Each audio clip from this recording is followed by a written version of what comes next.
Yes sir, नमस्कार। हमारे channel में सर आपका स्वागत है। Thank you, thank you. सबसे पहले आप अपना नाम बताएंगे। जी, मैं Suman Ghimire, I am from Nepal tourism board व मैनेजर के पद में कार्यरत हूँ। ओके सर, ये जो प्रोग्राम हो रहा है इसका क्या उद्देश्य है और क्या मतलब इंडिया में आप क्या मैसेज देने के लिए आए हुए हैं? Thank you. First of all I like to welcome you all media मित्रों जो आप आएँ और नेपाल की महत्व दी और नेपाल के पर्यटन के प्रचार प्रसार हेतु।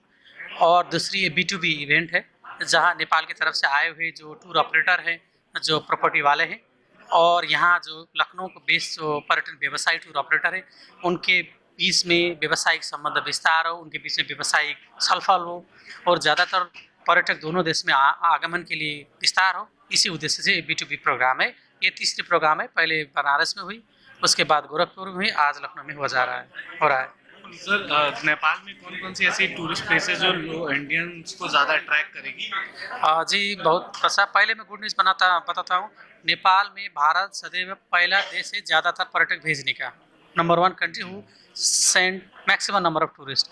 देखिए, कोविड सफ़र के बाद जो रिस्पॉन्ड आया भारत के पर्यटकों का विस्तार, अगर परसेंट के आंकड़ा में बताए तो 34% से ज़्यादा पर्यटक की विस्तार हुई। 2 लाख से ज़्यादा पर्यटक आई हवाई अड्डों से और लैंड को तो हमारे रिकॉर्ड अनौपचारिक में है। और इसके में जब इसके डाटा में कहते हुए जो उनका रुचि के बात में बताऊं तो आपसे क्वेश्चन पूछा मैंने मुझको। पहले तो ज़्यादातर 1 नंबर में रहता है उनको इंटरटेनमेंट और रिक्रिएशन, जैसे कि मनोरंजन कहते हैं हम, जैसे कि पोखरा जाए हनीमून टूर के लिए और एडवेंचर एक्टिविटी के लिए जाए और जैसे कि कैसीनो में जाए और फैमिली टूर के लिए, पहले तो वही रहता है नंबर 1 में। नंबर 2 में फील्ड में जो डेस्टिनेशन की जाते हैं, जैसे हम अगर इंडिया में आए काशी विश्वनाथ दर्शन करने के जाते हैं, वो आए तो पशुपतिनाथ जाते हैं, वो आए तो लुम्बिनी जाते हैं।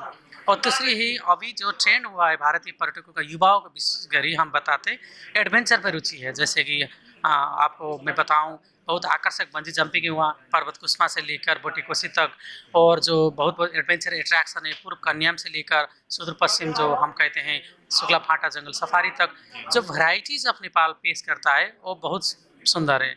और सबसे अच्छा है कि नेपाल में भारतीय पर्यटकों की जो सम्मान पैसे के लिए 60% ज़्यादा पैसे के लिए और फूड एंड हॉस्पिटैलिटी जो पेश किया जाता है, मुझे विश्वास है दोनों देशों की पर्यटन आगमन विस्तार होगी।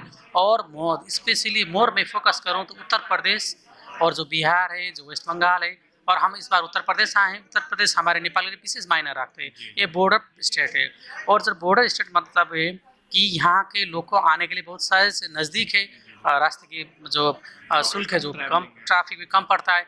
मुझे लगता है यहाँ से ज़्यादातर आए और इससे नेपाल में ओनली पर्यटक नहीं आते, नेपाल से भी आने के लिए उससे उतनी ही बढ़वा दी जाती है। मुझे विश्वास है आज यहाँ बहुत सारे मीडिया लोग हैं, व्यावसायिक प्रतिनिधि हैं और पर्यटन जो विभाग की अधिकारी भी आए हुए हैं, और दोनों देशों के अधिकारियों की जो रिस्पॉन्स है मुझे लगता है अच्छी होगी ये कार्यक्रम से। नेपाल जो कि एक पड़ोसी देश है भारत का माना जाता है और काफ़ी अच्छे रिश्ते हैं भारत से उसके, तो जो भी दर्शक आज देख रहे हैं आप, तो यानी कि जो प्रधानमंत्री तक के लोग दूर तक के, उनसे क्या कहना चाहेंगे आप, क्या संदेश देना चाहेंगे? देखिए, मैं आपको गुड न्यूज़ शेयर करूं, कल ही जो रामलला के मंदिर के लिए जो रामलला की मूर्ति बनाने के लिए काली गंडकी निधि जो पवित्र स्थल है, विष्णु की 8वीं अवतार है, वहाँ से जो मूर्ति के लिए स्टोन लेकर वहाँ से रवाना हुआ। इसका मतलब जो अटैचमेंट जो संबंध है भारत और नेपाल के संबंध, किसी देश के संसार में 200 देश में किसी की तुलना नहीं होगी। और इस प्रोग्राम के जरिए हम बताना चाहते हैं जितना तक व्यावसायिक संबंध विस्तार हो, जितना तक नागरिकों के संबंध विस्तार हो, उससे जो संबंध गहरा बन जाता है, क्योंकि उससे जो प्यार बढ़ जाता है, उससे व्यावसायिक जो आदान प्रदान होता है, आर्थिक ग्रोथ के लिए भी यूपी के विकास और नेपाल की बॉर्डर के पर्यटन विकास हो और नेपाल की पूरा पर्यटन का विकास हो, इससे व्यावसायिक विस्तार होगी। और B2B के इवेंट में सिर्फ B2B नहीं हो रहा है, आप भी आ रहे हैं, इसका मतलब क्या है कि प्रमोशन की काम भी हो रही है, प्रेजेंटेशन की काम भी हो रही है। और मुझे उम्मीद है आप लोगों की साथ ज़रूरत है, क्योंकि सूचनाएँ और जानकारी पहुंचाने के लिए मीडिया से अलावा दूसरी कोई चीज़ नहीं है संसार में। सर अब जो इंडिया का अट्रैक्शन रहा है, जैसे अब बाहर देशों में जाते हैं ज़्यादातर, तो नेपाल के पास ऐसी कौन सी चीज़, जैसे नेपालगंज है एक टूरिस्ट प्लेस की तरह वो उभर रहा है, लास वेगस वगैरह में कैसीनोज वगैरह ज़्यादा हैं, तो अब वो नेपालगंज भी एक तरह से डेवलप कर रहा है और अट्रैक्शन का एक प्लेस है। तो इसी तरह से मतलब नेपालगंज ही है या जैसे पोखरा, यही दो लोग ज़्यादातर जानते हैं इंडिया के लोग, तो इसी की तरह और भी कोई जगह है जहाँ पे जान सकते हैं? जी, नेपाल में जो इस्टेब्लिश्ड है, पोखरा हो और काठमांडू हो, तो यही मगर आपको लेटेस्ट अपडेट मैं बता रहा हूँ। नेपाल में जो इन्वेस्टमेंट हो रहा है, जैसे 18 से ज़्यादा 5 स्टार है। पूर्व से ईस्ट नेपाल से लेकर फार वेस्ट तक जो विस्तार हुई स्टार होटल की संख्या और जो एडवेंचर की जो वैरायटीज, जैसे कि जीप राइड, केबल कार, आपने सुना होगा चंद्रागिरी रिसोर्ट, उसे जो काठमांडू वैली देखा जाता है। उसके अलावा जो भी जितनी वैरायटी, वो सिर्फ इतनी में नहीं, नज़दीक नहीं, और सरकार की बढ़ावा है आप उससे बाहर भी जाए, जैसे कि लुम्बिनी जाएँ, उसके बाद उसके पीछे बर्दिया निकुंज जाएँ, उसके जो आगे वर्जिन है शुक्ला फाटा नेशनल पार्क, वहाँ जाएँ। उसके आगे जो पूर्व जाए थे वो कन्याम इलाम जाए, पेरिचार हिल जैसा हिल स्टेशन जाए।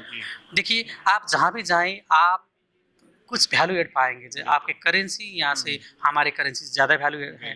और दूसरी जो फूड एंड हॉस्पिटैलिटी, आपको बता दें नेपाल साउथ एशिया में हैप्पीएस्ट कंट्री है। इसका मतलब क्या है कि जो पीपल है, जो हॉस्पिटैलिटी है, आप मुझे भी देख सकते हैं, मैं इस जॉब में क्यों रहा हूँ, क्योंकि इस जॉब में जो मुझे फील होता है सुकून की, आनंद की, वो मुझे लगता है इंडियन जो भारतीय पर्यटकों के लिए नेपाल एक कंप्लीट पैकेज है। एक रिसर्चर ने कहा कि मैं बार बार रिमाइंड करता हूँ, नेपाल पर्यटन के लिए गॉड गिफ्टेड कंट्री, भगवान से दिया हुआ है।